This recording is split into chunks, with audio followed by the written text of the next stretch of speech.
Shri Oommen Chandy, former Chief Minister,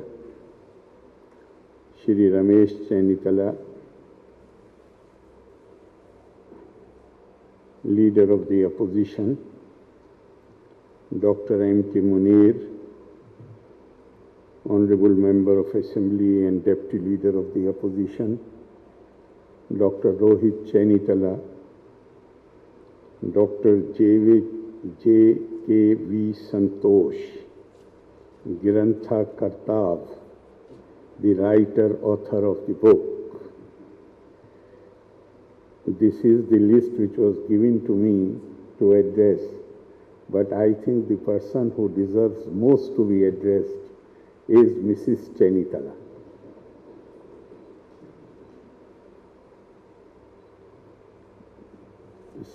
No Ramesh Chennitala can emerge on the scene if some Anita is not there behind him.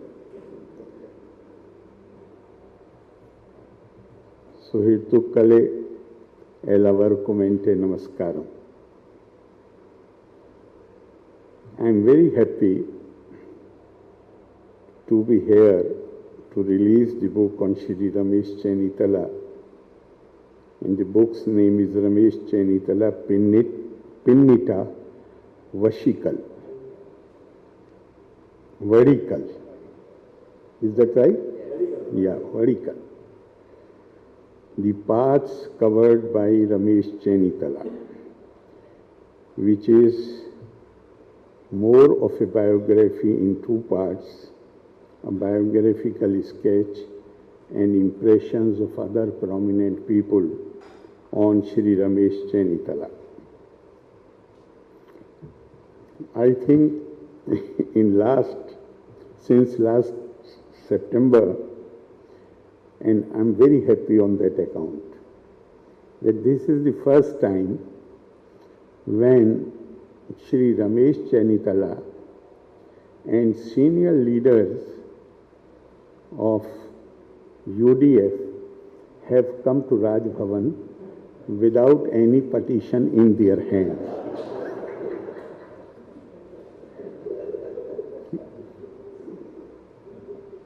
So, it makes me especially happy. Shri Ramesh Chennitala is the leader of the opposition. I, as governor, have an official relationship with him. But, excuse me saying so,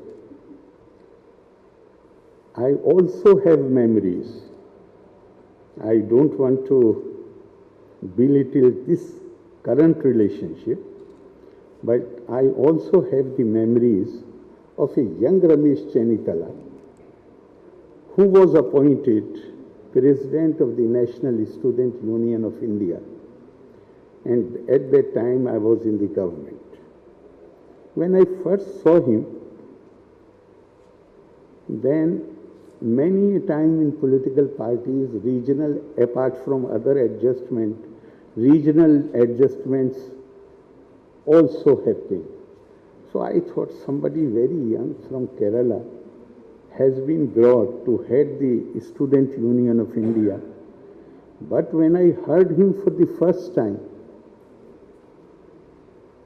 I was really impressed with his articulation. He appeared to have fire in his belly, showed a lot of commitment and determination. And I will translate it for you, but otherwise it will be difficult for you to understand, because there is a line from Allama Iqbal that came to my mind in 83 when I heard him for the first time. ऐसी चिंगारी भी यारो अपने खाकस्तर में थी. I mean, it means that after being impressed by somebody, then Allama Iqbal says that I was not aware that a man with such potential was on our side. So he really started showing, but then later I came to know that it was not just in Delhi, even before.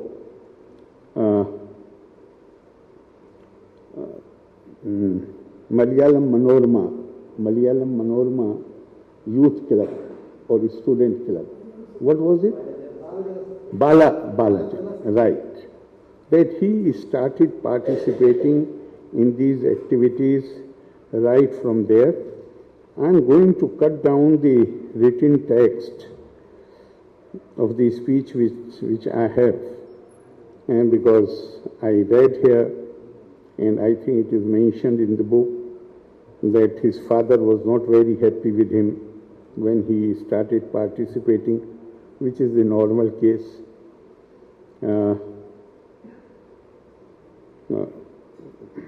But then it shows his resolve.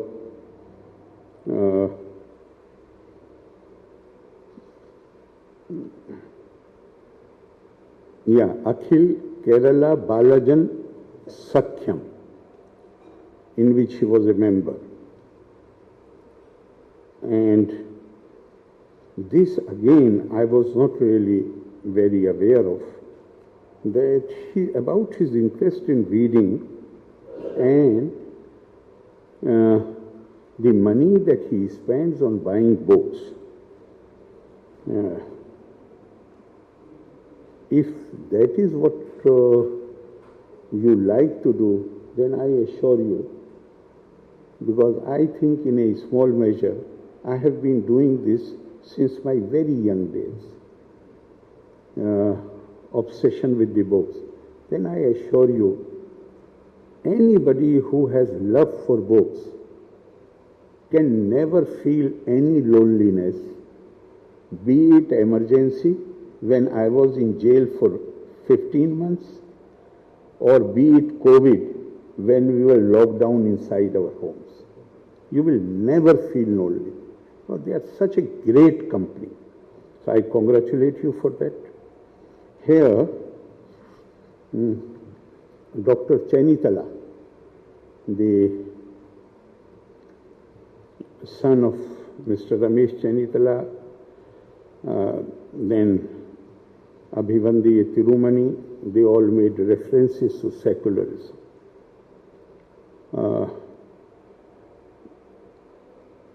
And that is the reason why I am leaving most part of the written speech, and I want to speak on this subject.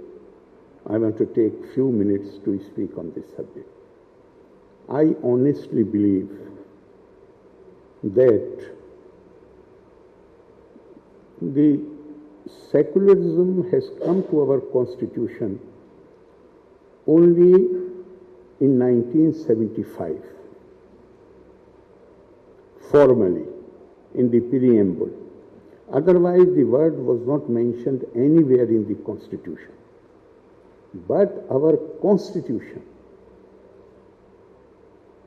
is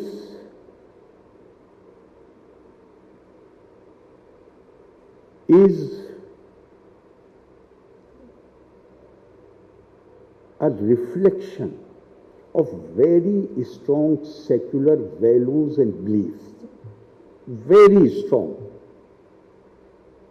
Even when secularism as a term was not there in the constitution, our national leaders, right from Mahatma Gandhi, they were impressing upon the people what has come to be known as secularism. And as late as 1962,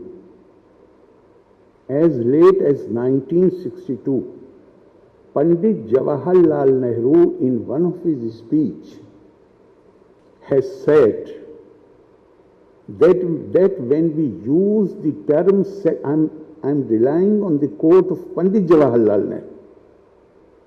He said, when we use the word secularism, it does not mean that we have imported any foreign ideology. What we mean by secularism is the ancient Indian way of life. Ancient Indian way of life.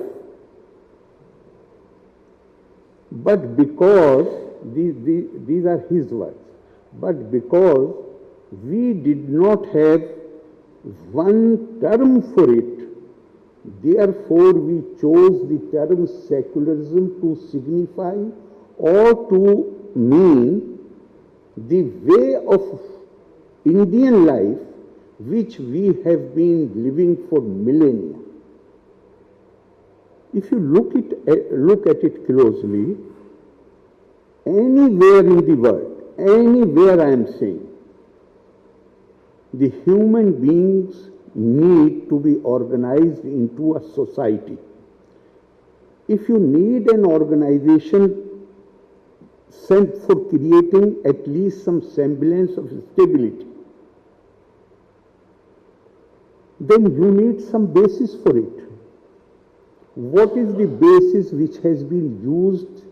If we look at the world history, what is the basis which has been used to organize the societies? This is not my invention. This is what history tells us.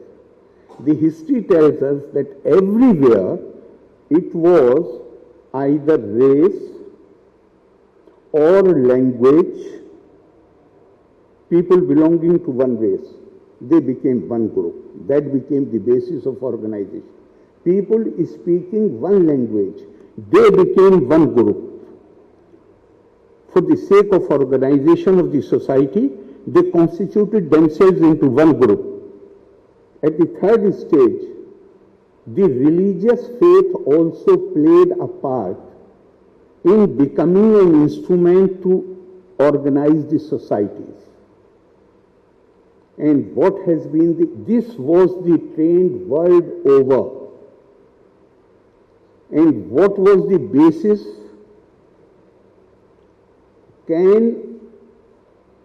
For organizing Indian society, can you apply any of these criteria? India, right from beginning, it had multiplicity of races. Therefore, if you will use race as the organizing principle, then many will be left out. You can't organize the Indian society on the basis of race. If you use language, then India will be torn apart, because India is one country where not only you have 18 officially recognized national languages, but the official census says that after every 18 kilometers, the dialect of the same language changes. So, race ruled out, language ruled out. Now, third was religion, religious faith. Think about it. Can religion be used to organize Indian society? There is so much diversity. I'm not talking of diversity on the basis of Vaishnavites and Shaivites and Lingayats and I'm not talking of the major sects. Even in one household you will find two sisters, one fasting on Tuesday, the other fasting on Saturday.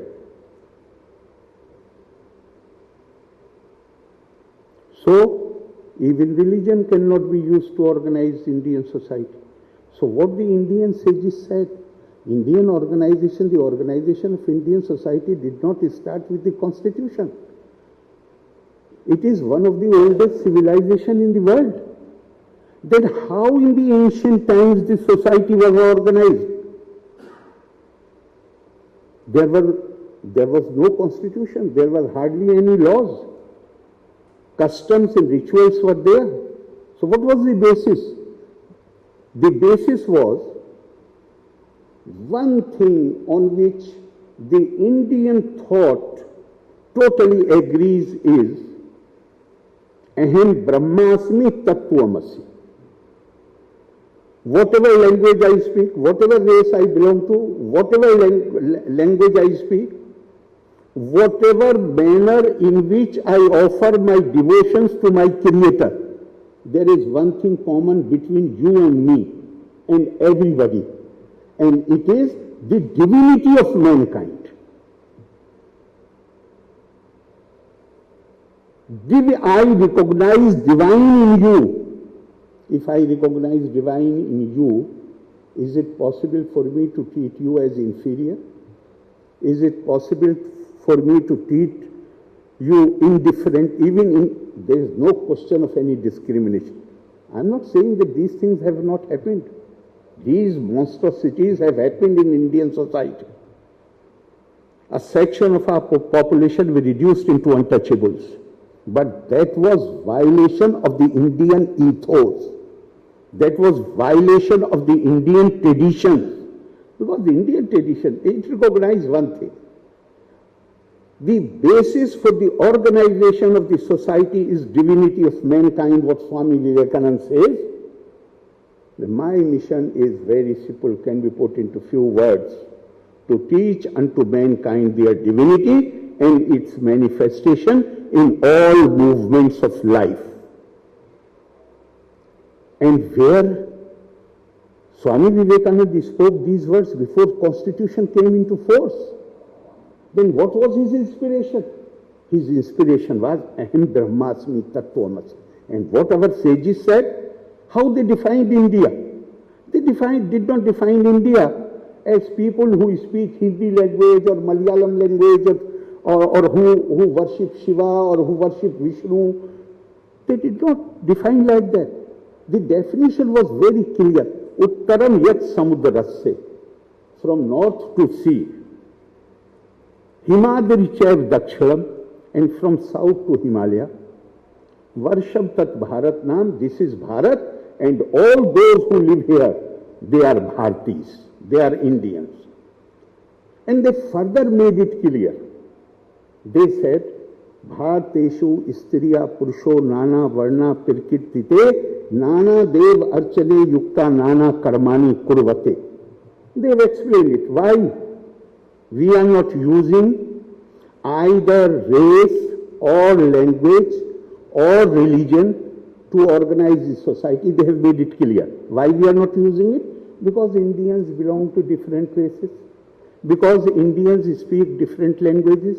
Because Indians worship different gods, because Indians have different customs and rituals.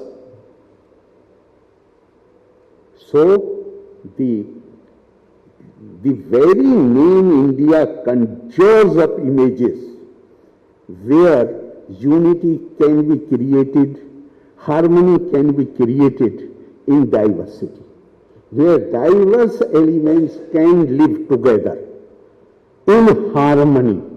This is what Indian secularism is. My definition of secularism is that if you believe in Indian ethos, you have no option. Although Panditji said that we did not have a word. In fact, later people have written, Panditji was a great scholar. His books, some of you might have read them. He described himself as an agnostic. But the Indian things, the love, the fondness, the reverence which he has shown for everything Indian, he looks like a believer. He might not have been a believer in God, but he was a believer in India. Ardent believer in India.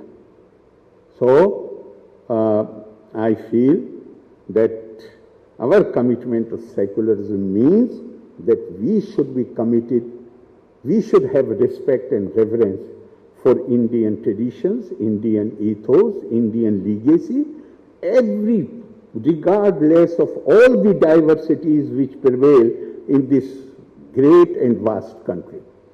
Once again, Ramesh Chenitala, as I told you, you know, the first meeting, the impressions of the first meeting, they last very long. He looked to me on the day one it was more like younger brother. That feeling was created in me. But younger brother does not mean that younger brother is inferior to the elder brother. Certainly not. We are all equal. And I again congratulate. I would like to congratulate the author. Where is the author? The author, I would like to identify him. You have done a wonderful work. But for a biography, he is still too young. So you should be prepared to write another volume after some more years. Thank you very much, and my best wishes to Shri Ramesh Chenitala, Mrs. Chenitala, his son, family, and all his colleagues. Thank you very much. Loka Samasta Sukhino Bhavantu. Jai Hind.